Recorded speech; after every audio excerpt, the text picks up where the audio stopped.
여러분,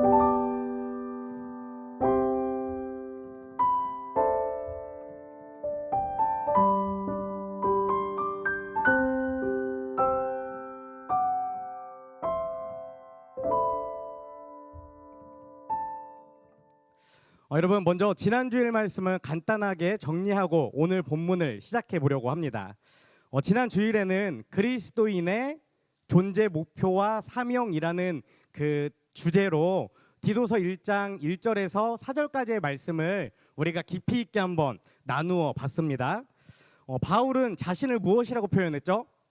첫째 절에서 하나님의 종이요 예수 그리스도의 사도라고 그렇게 자신을 소개하면서 자신이 그렇게 하나님께 부름받은 이유에 대해 분명하게 이야기했습니다. 그것은 하나님이 세우신 교회가 디도가 살고 있는 그레데 섬에 있는 교회가 거짓 교사들의 유혹 가운데에 더욱 견고하게 세워지기 위해 그 안에 살고 있는 목회자들과 교역자들과 성도들과 그리스도인들이 어떤 믿음을 가져야 하는지, 그리고 어떤 삶을 살아야 하는지 아주 짧은 4절에 그 모든 큰 의미를 담고 있었죠. 정리해 보면 이렇습니다. 목회자와 성도는 교역자와 그리스도인은 하여튼 쉽게 말하면 예수 그리스도를 주인이라고 고백하고 살아가는 모든 그리스도인은 복음에 대해 믿음으로 반응하고 4가지 정리된 거 보여주시면 좋겠습니다. 복음에 대해 믿음으로 반응하고 진리를 아는 일에 힘쓰며 믿음과 진리에서 나오는 경건한 삶을 살아가고 마지막으로 영생의 소망을 확신해야 한다라는 것입니다. 여러분, 우리가 조금 어둡고 악한 이 세상 가운데에 이 4가지를 붙들고 살아갈 수 있는 이유, 그리고 분명히 그렇게 살아가야 하는 이유는 마지막에 기록된 것처럼 영생의 소망, 하나님이 우리에게 약속하신 아버지의 집, 하나님의 나라가 우리에게 분명히 약속되어져 있다는 사실을 기억하는 저와 여러분들이 되셨으면 좋겠습니다. 여러분, 우리는 여름 영성훈련 9주간 굉장히 긴 시간이죠. 2달 동안 오늘의 미션과 삶의 미션이라는 이 2가지 미션을 가지고 나아가고 있습니다. 오늘의 미션은 뭐죠? 제가 보통 수요일 날 우리 인스타그램에 5장으로 이렇게 그날의 주제와 본문과 오늘의 미션, 또 말씀의 정리, 그리고 소그룹 시간에 함께 나눌 것들을 미리 올려드립니다. 여러분들이 예배에 오기 전에 2박 3일 우리가 함께 모여서 집중적으로 하면 충분히 나눌 수 있지만 시간이 짧기 때문에 그 주일 예배에 오기 전에 미리 말씀을 읽어보고 고민해보시고 그날 예배에 오면 설교를 듣고 소그룹 시간에 함께 나누어 보도록 하기 위해 만든 것이 바로 오늘의 미션입니다. 그리고 삶의 미션은 우리가 예배가 마치고 난 후에 인스타그램에 업로드되는 이미지죠. 이것은 한 주간 살아가면서 소소하고 작은 나의 삶의 행동들을 우리가 미션으로 수행하는 겁니다.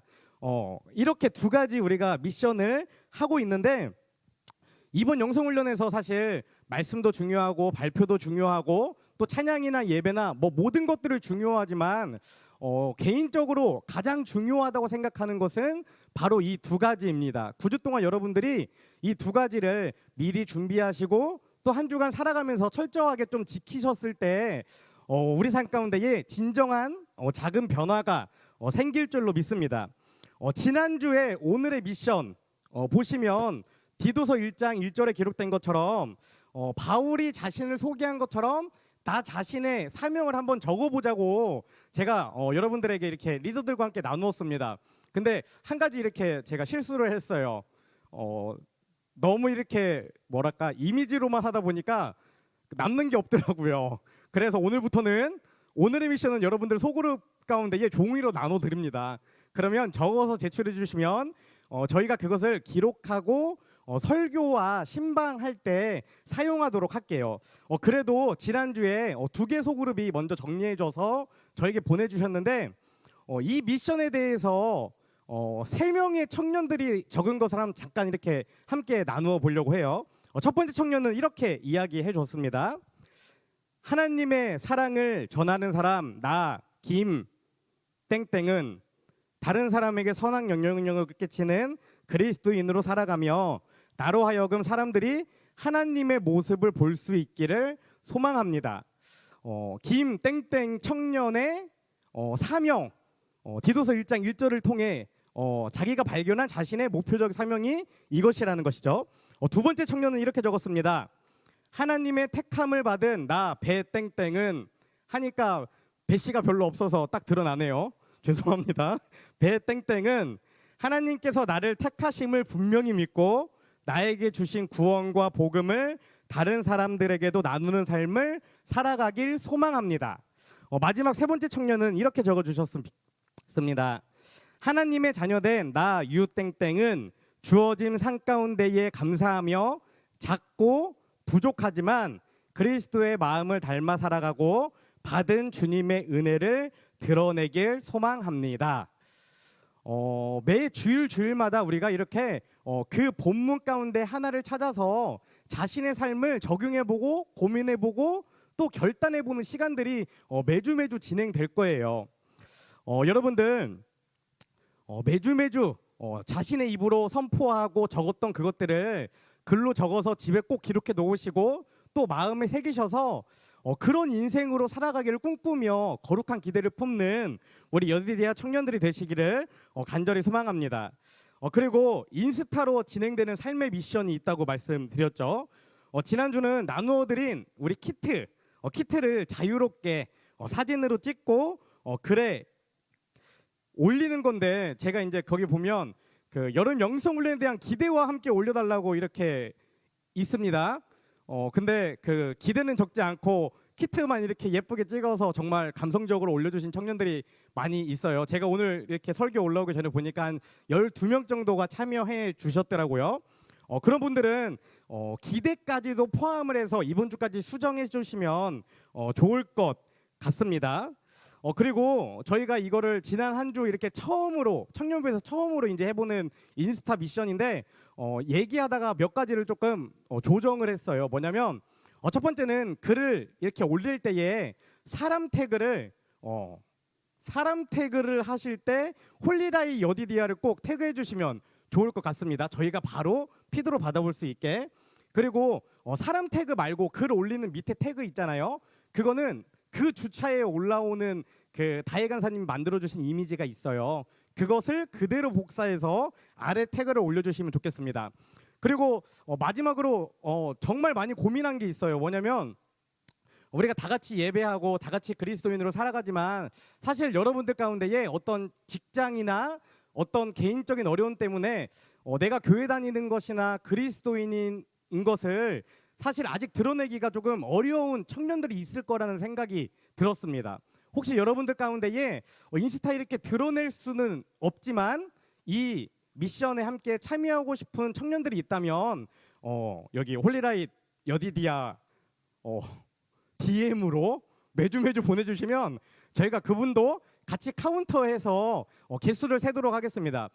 저희가 9주 동안 이 미션을 매주 빠지지 않고 참여해 주신 분들에게는 이 컵을 예쁘게 제작해서 선물로 나누어 드리려고 해요. 이미지고요. 어쨌든 가정에서 주제를 생각하면서 할 수 있는 걸로 하려고 하고 지난주에 하루 주 이렇게 오류가 있었기 때문에 지난주에 혹시 못하시거나 조금 잘못 이해하신 분들은 이번 주 중까지 지난주 거를 포함해서 이렇게 두 조치를 한 번에 해주시면 저희가 이어서 가도록 하겠습니다.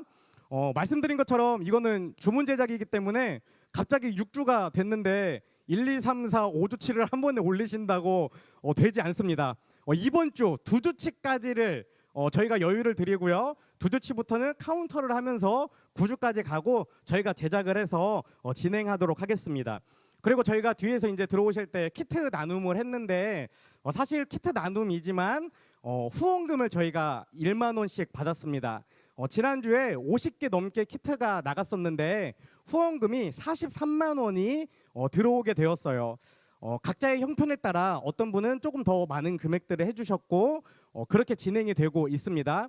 저희가 다음 주까지 저 키트 나눔을 진행할 거고 이번 달 마지막 주에 모여진 총 금액을 가지고 사랑 나눔 상자를 하게 됩니다. 그런데 광고 드렸던 것처럼 저희 교구에서 원종관 목사님이 저희가 한다니까 같이 한다고 하셨는데 거기서 100만 원을 후원해 주셨어요. 그래서 제가 그냥 생각하기에는 청년부에서 50만 원 그리고 교구에서 100만 원 정도로 해서 150만 원으로 우리 교회 유초등부와 청소년부의 어려운 가정이 8가정이 있고 그 8가정 안에 12명의 아이들이 있습니다. 이 금액을 저희가 조금 리더들하고도 상의하고 또 담당하는 선생님들과도 상의해가지고 어떻게 더 지혜롭게 의미 있게 사용할 수 있는지 매주 여러분들에게 보고도 드리고 또 결과도 함께 나누면서 그렇게 진행하도록 하겠습니다. 네, 메인 페이지 보여주셨죠? 네, 여러분 오늘은 그리스도인의 품격이라는 제목으로 디도서 1장 5절부터 9절까지의 말씀을 함께 나누고자 합니다. 미리 오늘 본문 말씀을 읽어보신 분들은 아마 마음 가운데 조금 답답함이나 어려움이 있을 수도 있어요. 어떻게 저것을 다 맞추며 살아갈 수 있는가?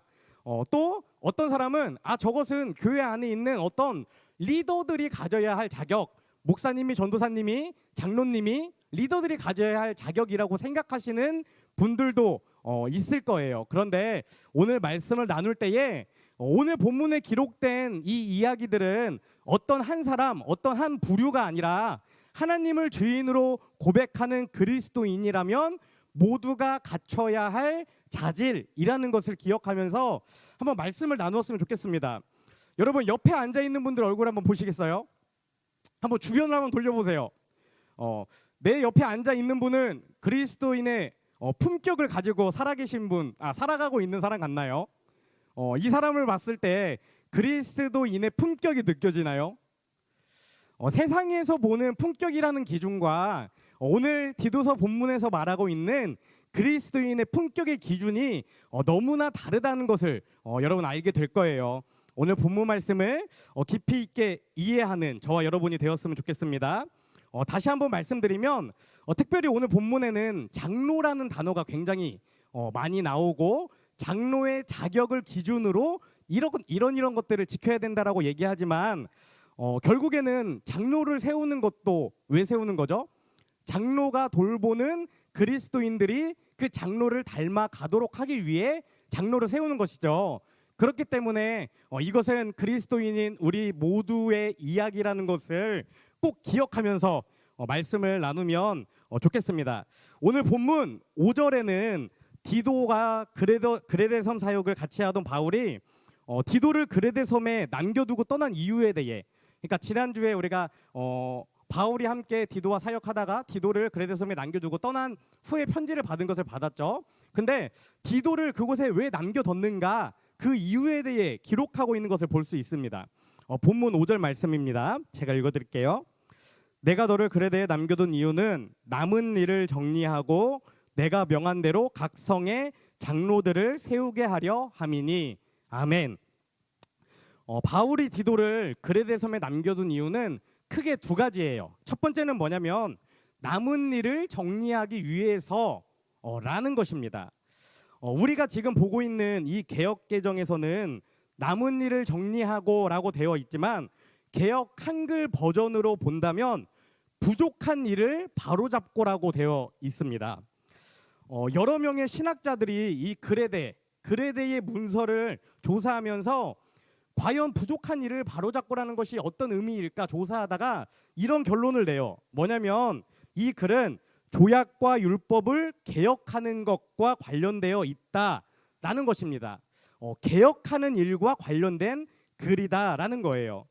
그런 의미에서 본다면 우리가 조금 더 쉽게 이야기해 보면 지금 이 디도에게 맡겨진 이 일은 그레데 교인들이 알고 있는 어떤 잘못된 가르침이나 행동들을 고치고 이미 알고 있는 그 잘못된 행동들을 개혁하는, 다시 가르치는 임무를 맡게 되었다라는 것입니다. 여러분 지난주 우리가 지도를 통해서 그레데가 어디에 있는지 함께 봤어요. 한번 보여주시겠어요? 그레데는 에게해 남부 지중해에 있는 섬입니다. 얼마 전까지 오스만 제국의 영토로 있다가 1913년도에 그리스 영토에 속하면서 제가 여러분들에게 말씀드린 크레타라는 섬으로 불려지게 되었습니다. 그런데 이 그레데는 아시아와 아프리카와 유럽 세 개의 대륙을 오가는 굉장히 중요한 무역 해상로 가운데에 위치하고 있죠. 그 당시 해상무역이 발달한 그리고 부유한 섬이 가지고 있는 특징이 있었습니다. 그것은 무엇이었죠? 대부분이 타락했고 태폐적이었다는 거예요. 왜냐하면 오랜 시간 바다에 머물던 뱃사람들이 항구에 들어와서 자신들의 돈을 쓰면서 술을 먹고 유흥을 즐기는 일들이 그 섬 도시에는 늘 있었기 때문에 특히나 이 크레타가 굉장히 태폐적이고 타락한 섬이었다라고 역사적으로 기록하고 있는 것입니다. 이런 면에서 본다면 그레데 안에 있는 그리스도인들이 신앙적인 부분뿐만 아니라 도덕적이고 윤리적인 면에서도 일반 사람들과 그리스도인이지 않은 사람들과 선명하게 구별되어야 했던 이유가 분명했던 도시였습니다. 바울은 이처럼 거짓 교사들이 넘쳐나고 태폐적이고 타락한 도시 분위기 가운데 있는 성도들이 바른 믿음을 가지고 경건하게 살아가도록 그들을 다시 가르치고 개혁하기 위해 디도를 그곳에 남겨두었다라는 것입니다. 여러분 이해되시나요? 저는 이 말씀을 보면서 이런 생각을 했어요. 하나님이 우리 한 사람 한 사람을 이 가정에 내가 있는 직장에 내가 섬기는 공동체에 보내주신 이유가 무엇일까? 디도의 역할로 적용해 보면 바로 이것이 아닐까? 이런 생각을 해봅니다.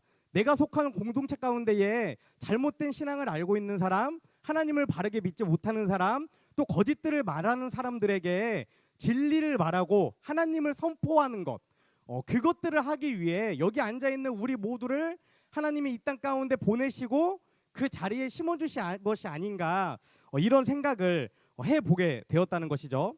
우리가 지금 살아가는 이 시대 또한 저 항구 도시처럼 저런 식으로 태폐하고 문란하지는 않지만 우리 안에도 여러 가지 문제들이, 여러 가지 비도덕적인 것들이, 여러 가지 악한 것들이 너무나 많이 차고 넘쳐나고 있죠. 이 말씀을 기억하실 때 여러분들이 이 생각을 한번 해보시면 좋을 것 같아요. 하나님이 나를 이 가정에, 이 공동체에, 이 직장에 심어주신 이유는 무엇인가? 내가 개혁해야 하는 것은 무엇인가? 그것들을 고민해봐야 한다는 것이죠. 그리고 두 번째는 각 성의 장로들을 세우기 위해서 바울이 디도를 그레데 섬에 남겨두었다라는 것입니다. 여러분 교회 안에 아직 장로가 없는 것을 보면 그레데 교회는 아직 어린 신생교회였던 것 같습니다. 하지만 이제는 어느 정도 교회가 성장했고 장로들을 세울 만큼 교인들도 많아지고 그 규모가 성숙했다고 판단했기 때문에 바울이 디도에게 장로를 세우라고 이야기한 거예요. 그러나 디도에게 장로를 세우라고 했다고 해서 디도라는 그 목회자가 직접 이 사람을 골라서 장로로 세웠다라고는 볼 수 없습니다. 왜냐하면 여기 성경에 기록된 세우다라는 단어는 안수를 주는 행위를 의미하기 때문입니다. 쉽게 말해서 장로를 임명하는 최종 단계를 의미하는 거예요. 뒤에 이어지는 6절부터 9절에는 장로가 가져야 되는 자격에 대해서 이야기하는데 그 내용을 보면 아주 오랜 시간 동안 그들과 함께 지내온 사람이 아니면 알 수 없는 그 사람이 가지고 있는 고유의 특성들에 대해 이야기합니다. 그렇기 때문에 그레데 섬에 온 지 얼마 안 된 디도가 장로를 추천하고 세우는 것은 너무나 좀 어렵고 불가능했다라는 것을 우리가 이해할 수 있는 것이죠. 그렇기 때문에 여러분 당연하게 누가 장로를 추천했을까요? 누가 장로를 추천했을까요? 그렇다면 그레데 섬 안에서 평생을 함께 살아온 그리스도인들 중에서 그러니까 성도들이, 그리스도인들이 장로를 추천했을 것이고 성도들의 그 결단과 판단에 의해서 장로들이 세워졌을 가능성이 굉장히 크다는 것입니다.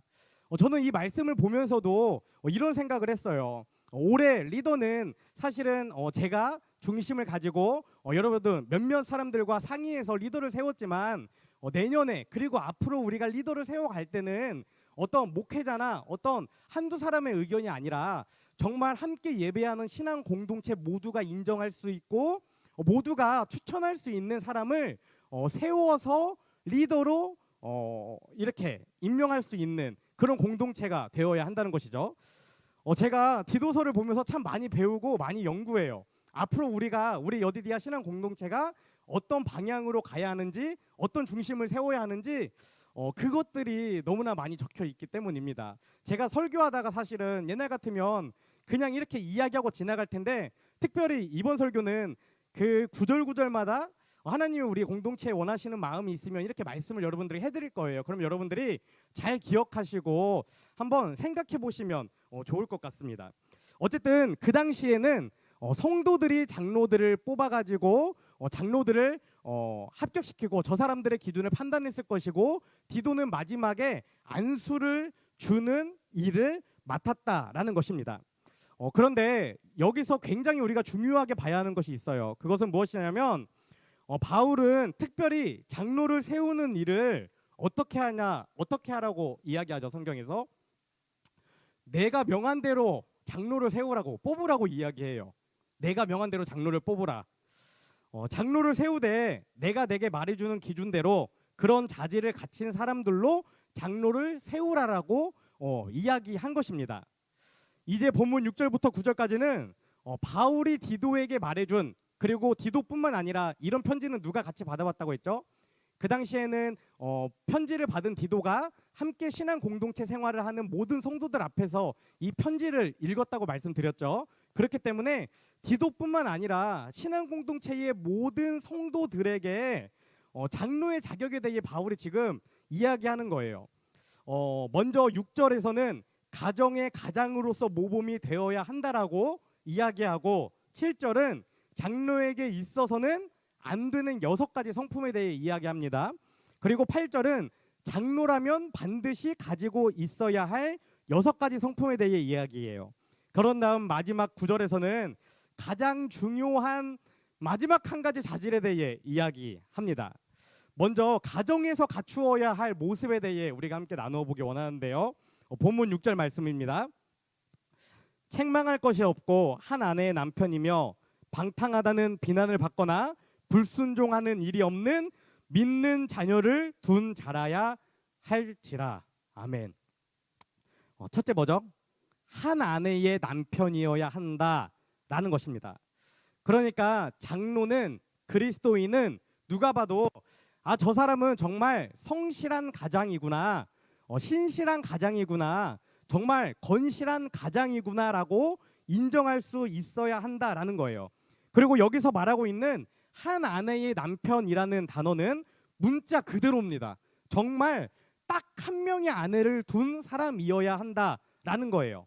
이것은 모든 시대에 다 적용될 수 있는 기준이지만 특별히 그리들 섬에는 더 적용될 수밖에 없는 기준입니다. 왜죠? 제가 굉장히 태폐적이고 문란한, 성적으로 문제 있는 도시였다라고 말씀을 드렸죠. 그렇기 때문에 조금 부유하거나 돈이 많은 사람들은 이미 본 아내뿐만 아니라 첩을 굉장히 많이 가지고 살아가던 도시였기 때문에 특별히 이 디도서, 이 그리들 섬에는 한 아내의 남편이어야 한다라고 이렇게 기록이 되어 있는 것입니다. 그런데 또 한 가지 기억할 것이 있어요. 무엇이냐면 그리스도인이 되기 이전부터 한 사람의 아내를 둔 사람이어야 한다라고 이야기하는 것입니다. 우리가 생각했을 때는 회심한 이후에 바뀌는 것을 기대하고 꿈꾸며 나아갑니다. 그런데 우리가 잘 알듯이 믿음이 우리를 바로 구원시키지만 우리가 가지고 있는 성향이나 성격이나 아픔이나 그런 감정적인 부분들은 바로 변화시킬 수가 없어요. 이 부분에서 얘기하는 것은 그렇기 때문에 한 교회의 그리스도인으로 리더로 세우기 위해서는 신앙을 갖기 이전부터 도덕적이고 윤리적인 사람을 리더로 세워야 한다라고 이야기하는 것이죠. 그리고 특별히 이 말씀을 보면서 이 당시에는 여자와 아이는 사람으로 이렇게 조금 계수되지 않던 시대였기 때문에 한 아내의 남편이라고 얘기하지만 지금 우리 시대에 적용하면 어떨 수 있죠? 한 남편의 아내여야 합니다.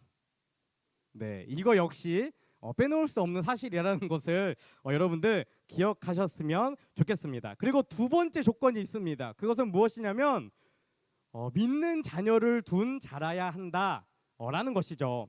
여기서 믿는이라는 것은 신앙이 있는 자녀를 뜻하기도 하고 신실한 자녀를 뜻하기도 합니다.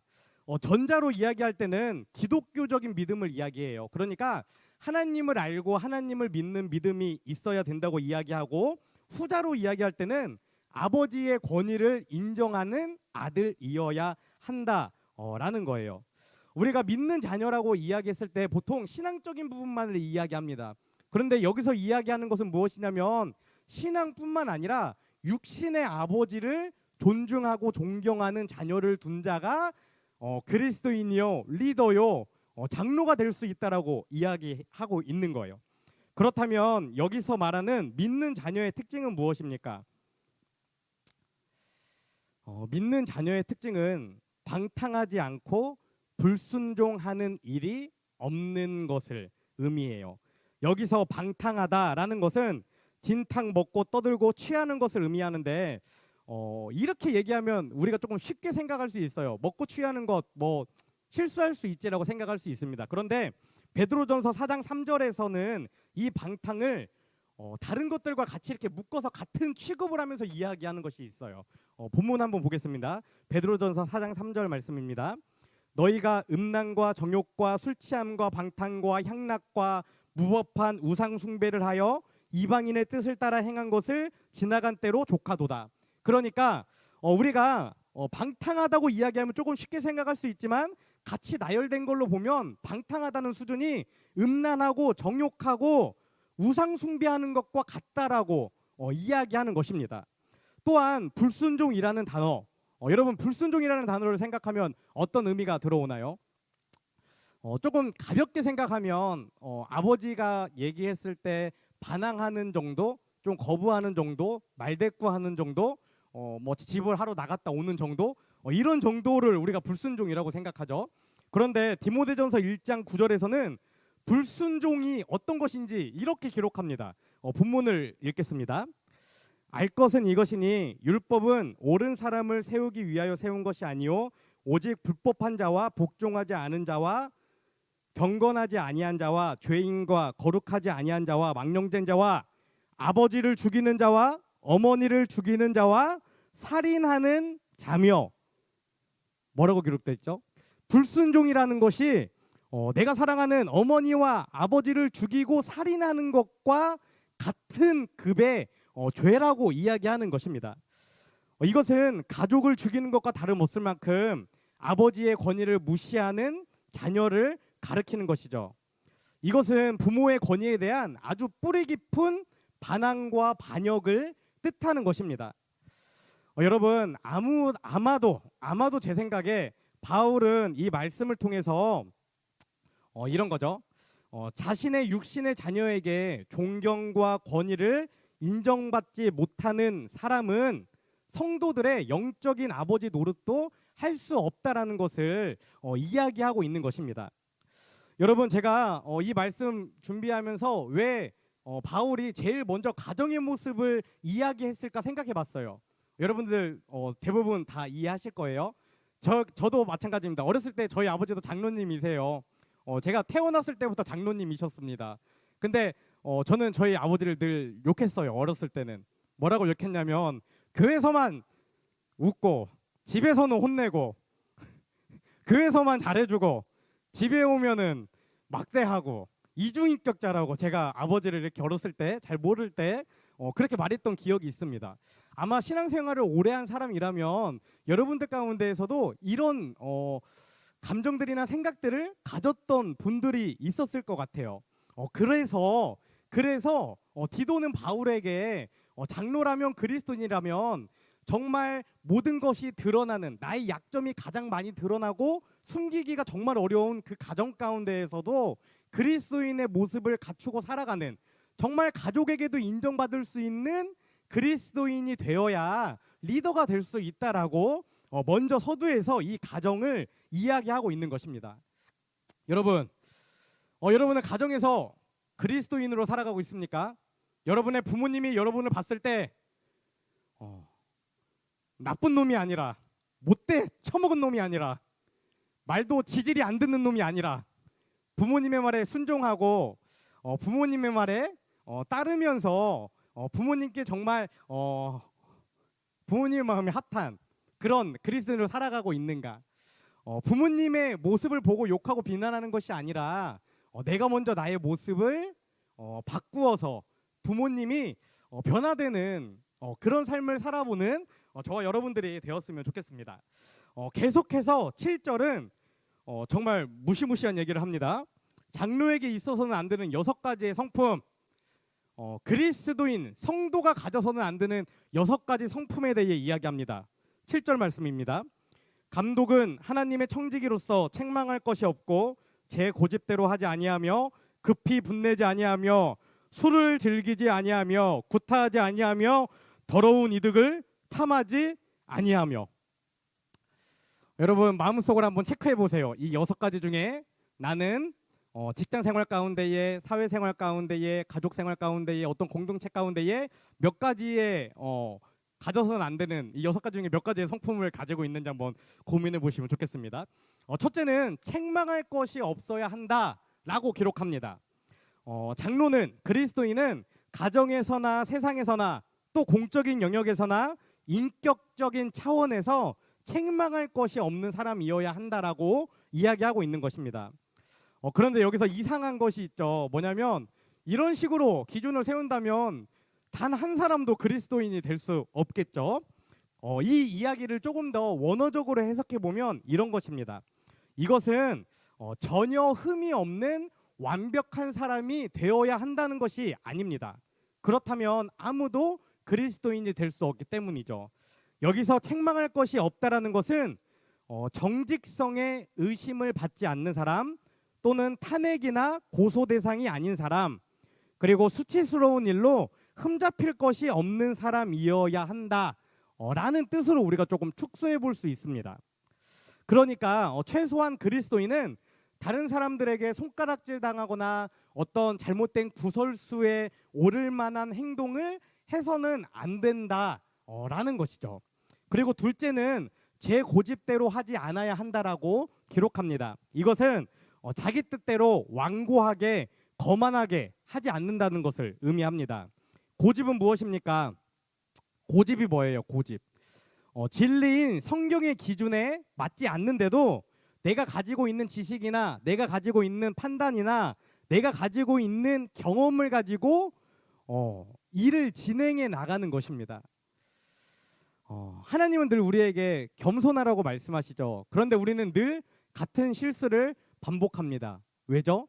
하나님의 말씀이 아니라 나의 경험, 내 친구의 조언, 나와 가까운 사람들의 말에 더 많은 귀를 기울이기 때문이죠. 그런 사람은 리더나 그리스도인이 되기 어렵다라고 이야기하는 것입니다. 셋째는 너무 중요해요. 급히 분내지 않아야 한다라고 기록합니다. 정확하게 상황을 바라보지 않고 쉽게 화를 내는 사람은 어떤 사람이죠? 모든 일이 자기중심적으로 돌아가야 한다라고 생각하는 사람의 특징입니다. 이것은 자기의 생각과 자기의 의견이 가장 바르고 그렇기 때문에 이런 거 있죠. 조금 밝히긴 어렵지만 직장 생활이나 어떤 여러 가지 개인적인 이유나 아니면 아직 잘 모르는 부분이 있기 때문에 이야기할 수 있는 부분이죠.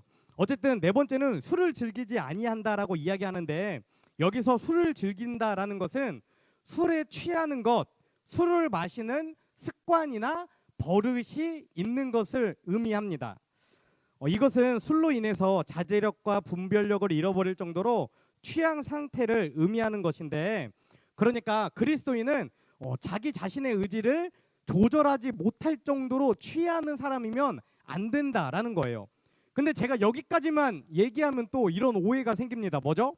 그러면 나는 술을 통제하면서 살아요.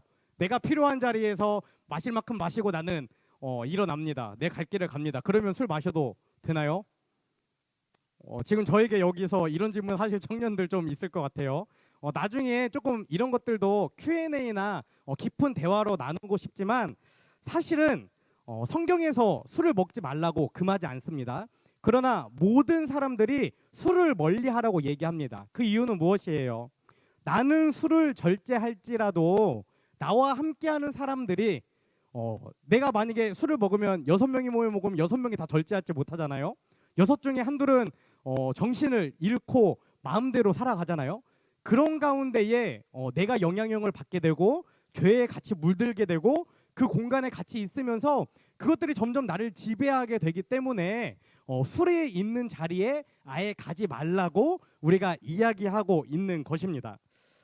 특별히 청년들은 이 넷째를 한번 고민해 보시면서 나중에 우리가 이제 4번째 주하고 9째 주에 Q&A가 있는데 그때 질문으로 함께 나누면 좋을 것 같아요.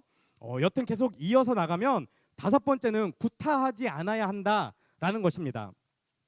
이런 사람들 역시 모든 것이 자기 중심적으로 자기 마음대로 자기 뜻대로 되어야 한다라고 생각하는 사람들입니다. 자기가 말한 의견이 받아들여지지 않을 때 어떻게 하죠?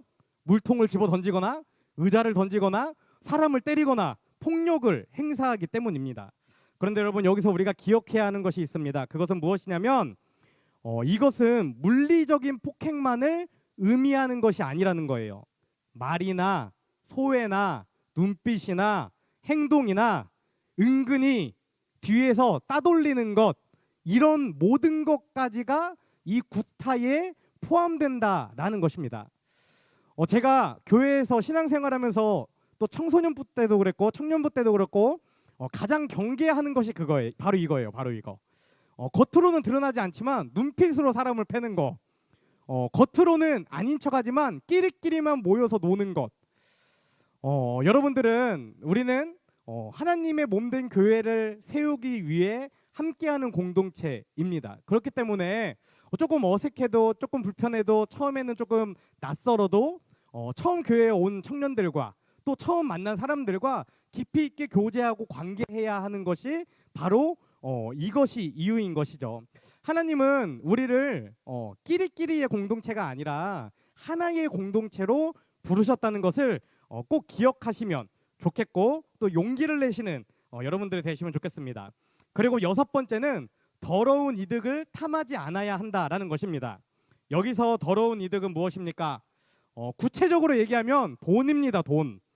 돈에 대한 욕심을 가진 자는 장로가 리더가 그리스도인이 되어서는 안 된다라고 이야기하는 거예요.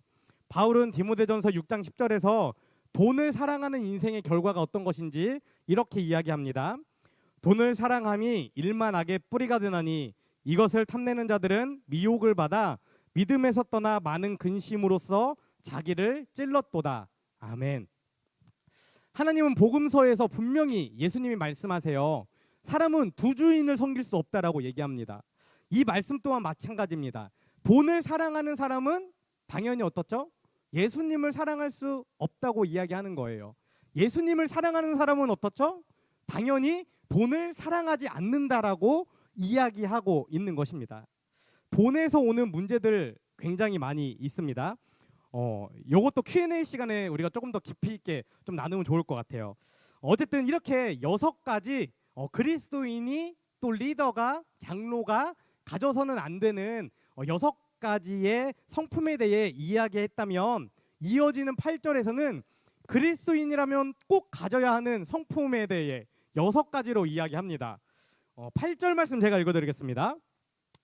오직 나그네를 대접하며 선행을 좋아하며 신중하며 의로우며 거룩하며 절제하며. 아멘. 첫 번째, 나그네를 대접해야 한다라는 것입니다. 문자적으로 그냥 다시 한번 바꿔 써보면 낯선 자를 사랑해야 한다. 낯선 자를 사랑하는 자를 의미하는 거예요. 여러분 앞에서도 이어지는 이야기지만 매일 만나는 사람, 매일 얘기하는 사람과 얘기하는 게 혹시 부담스럽나요? 불편한가요? 힘든가요? 두려운가요? 그렇지 않죠. 매일 얘기하는 사람들과 얘기하는 건 기쁘고 재밌고 행복하고 편안합니다. 그런데 어떻죠? 낯선 사람과 얘기하는 것은 두려움이 있고 걱정이 있고 겁이 나고 근심이 생기게 되죠. 그런데 그리스도인이라면 나그네를 대접해야 한다라고 이야기하고 있는 것이에요. 저도 이게 너무나 어려워요. 제가 이제 가끔 얘기하지만 이렇게 교회 올라오다 보면 청년들 무리들을 막 만나게 됩니다. 저도 여기 앉아 있는 청년들 중에서 그래도 조금 대화할 정도로 관계가 된 청년은 많지 않아요. 그런 청년들 만나면 이렇게 인사 자신 있게 합니다. 그런데 아직 관계가 안 돼 있는 청년들 만나면 저도 어떻게 하는 줄 아세요?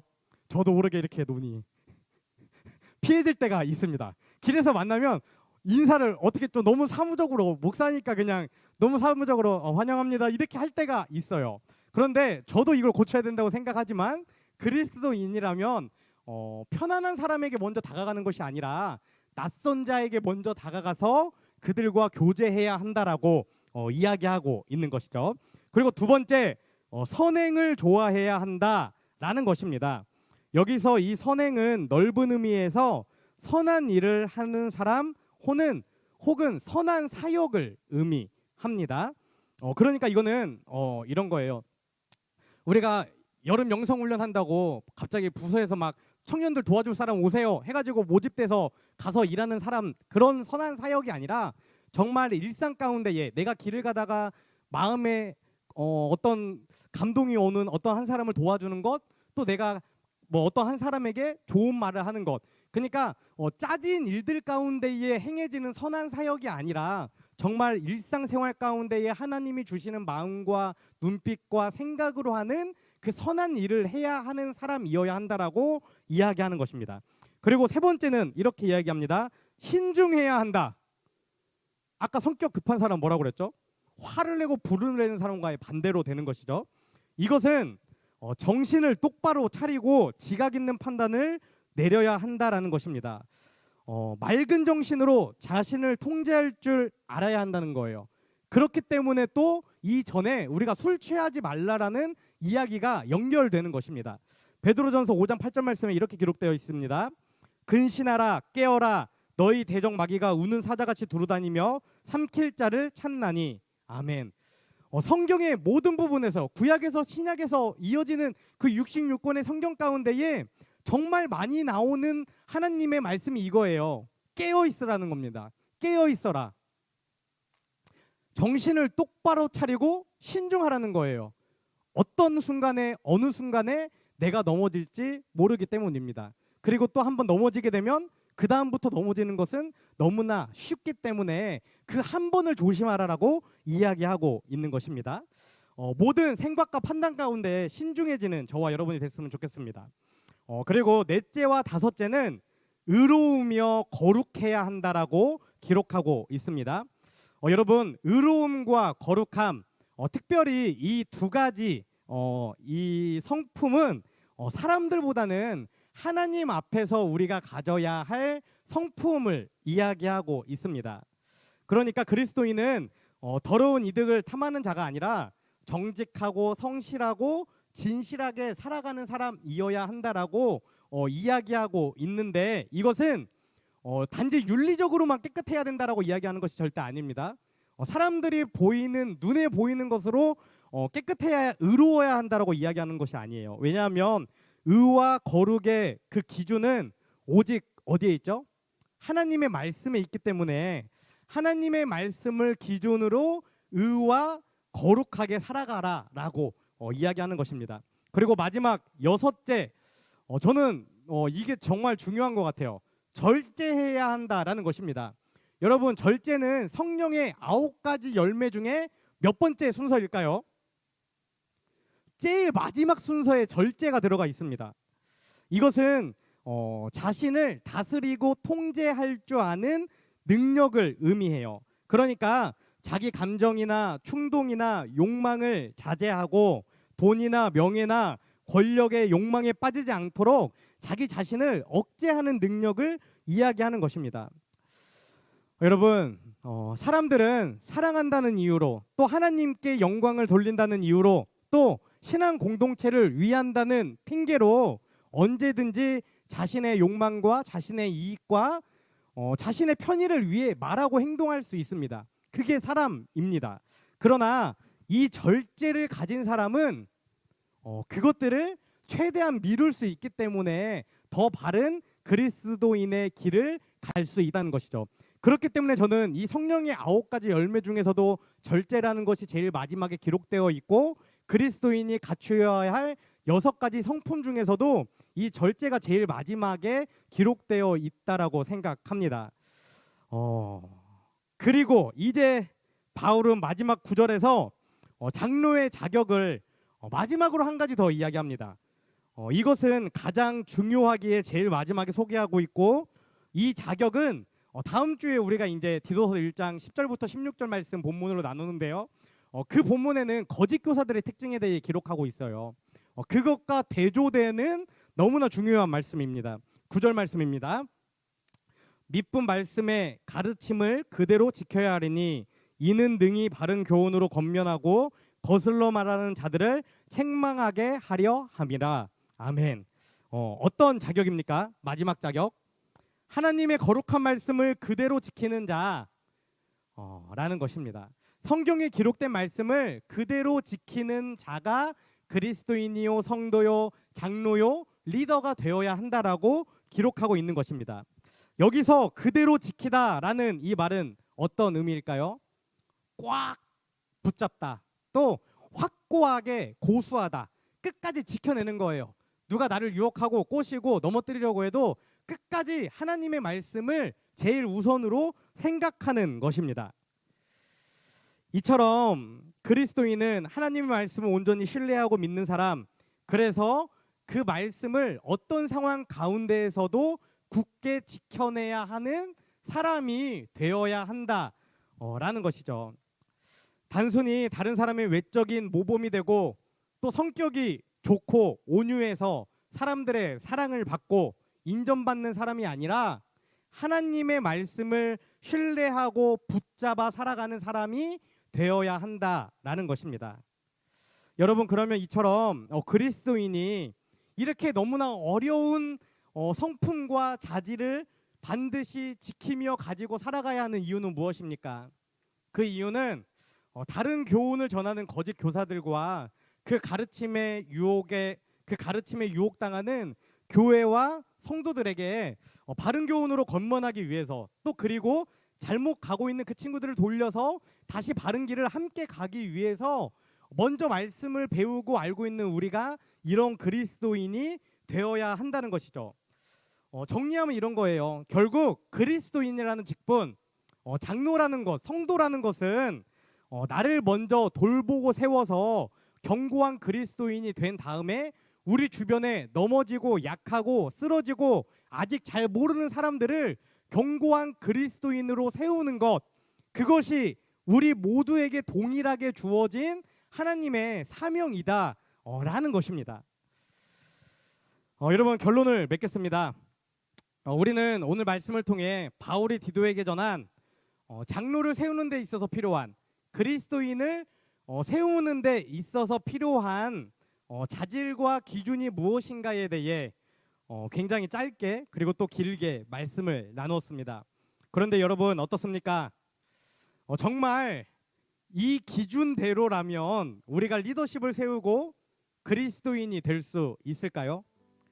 이 기준대로라면 단 한 명이라도, 그 어떤 사람이라도 그리스도인이 될 수 없을 거예요. 저 역시 마찬가지입니다.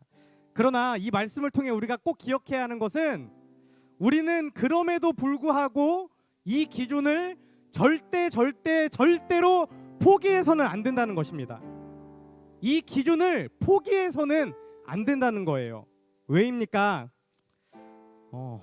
이런 그리스도인은 어느 날 갑자기 하늘에서 뚝 떨어지는 게 아니에요. 이런 그리스도인은 하나님을 만났다고 고백했다고 해서 그 순간에 완전히 그 사람의 성품이 변화되는 게 아니에요. 우리가 성경을 통해 이야기하는 것처럼 믿음의 경주, 믿음의 연단, 순례자, 매일매일 이것들을 우리 마음 가운데에 심고 훈련하고 그렇게 살아갈 때에 우리가 이렇게 변화될 수 있기 때문입니다. 그렇기 때문에 지금 나의 모습이 조금 초라하고 이 기준에 전혀 맞지 않고 이 기준대로라면 나는 당장 교회를 떠나야 할 수밖에 없는 사람임에도 불구하고 이 기준을 마음에 깊숙이 새기고 계속해서 하나님을 향해 나아가야 하는 이유는, 하나님이 우리를 그렇게 세우실 것이고 우리를 통해 이 땅을 그렇게 변화시킬 것이기 때문입니다. 이것이 품격 있는 그리스도인의 삶이고 성경이 우리에게 말하는 핵심적인 메시지인 변화입니다. 옛사람에서 새 사람으로 변화되는 거예요. 믿음 없는 사람에서 믿음 있는 사람으로 변화되는 것입니다. 화내고 분노했지만 절제하는 사람으로 변화되는 거예요. 변화되는 나의 모습을 통해 세상이 하나님의 살아계심을 보게 되는 것입니다. 우리의 개인적인 하나님이 우리 각자에게 주신 사명은 전부 다 다를 수 있습니다. 그러나 하나님이 우리 공동체에게 주신 공동의 사명, 우리 교회, 우리 신앙 공동체가 함께 가져야 될 사명은 바로 이것이에요. 변화되는 나의 모습을 통해 세상이 하나님을 알게 하고 그들 역시 하나님의 사람으로 변화되게 되는 것입니다.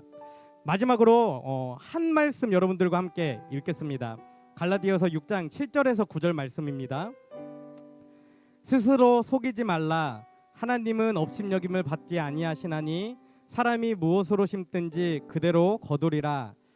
자기의 육체를 위하여 심는 자는 육체로부터 썩어질 것을 거두고 성령을 위하여 심는 자는 성령으로부터 영생을 거두리라.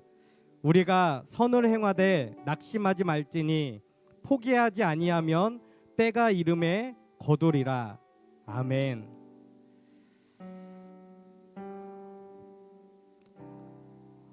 선을 행하고 낙심하지 말고 하나님의 때에 이루어질 것을 기대하는 저와 여러분이 되었으면 좋겠습니다.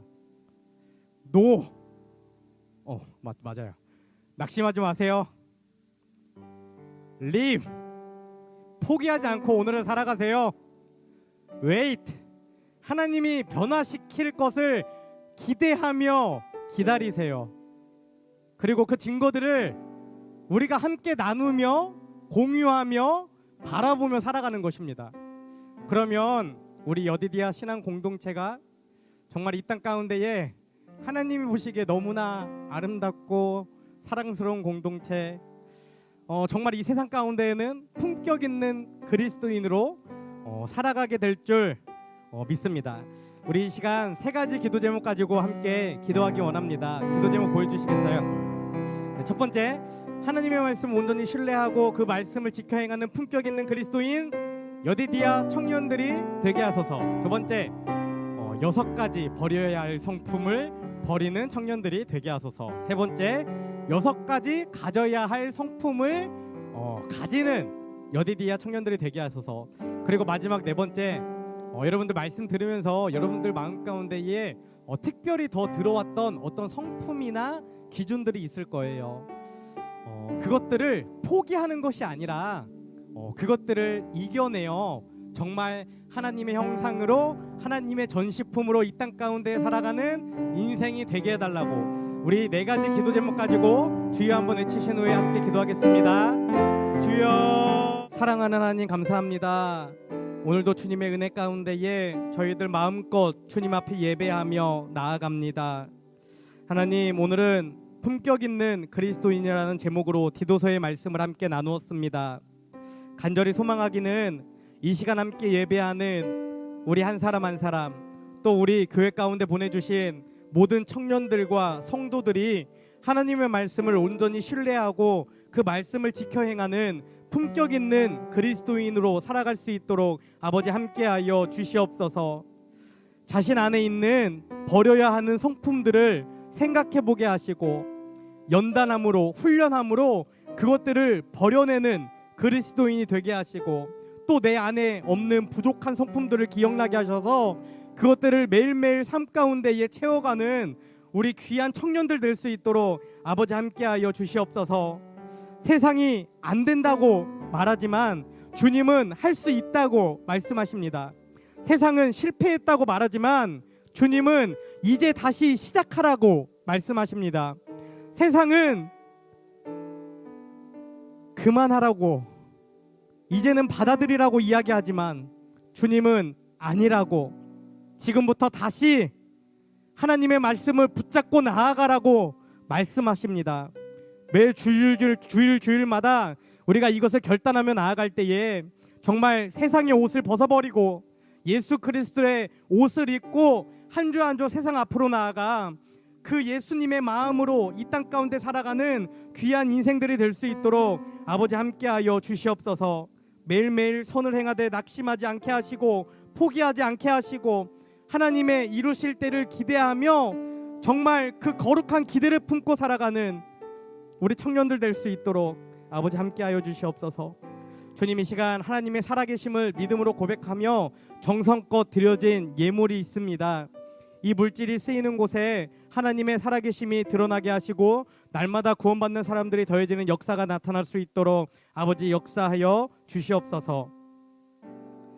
이제는 우리를 위해 이 땅에 오신 예수 그리스도의 은혜와 독생자를 보내주신 하나님 아버지의 크신 사랑과 날마다 우리를 보호 인도 승리케 하시는 성령님의 내주 교통하심이 이 시간 하나님의 말씀을 온전히 신뢰하고 그 말씀을 지켜 행하는 품격 있는 그리스도인이 되기를 결단하는 하나님의 사랑을 입은 자 여디디아 청년들과 성광 신앙 공동체 위에 지금부터 영원까지 함께하옵시기를 간절히 축원하옵나이다.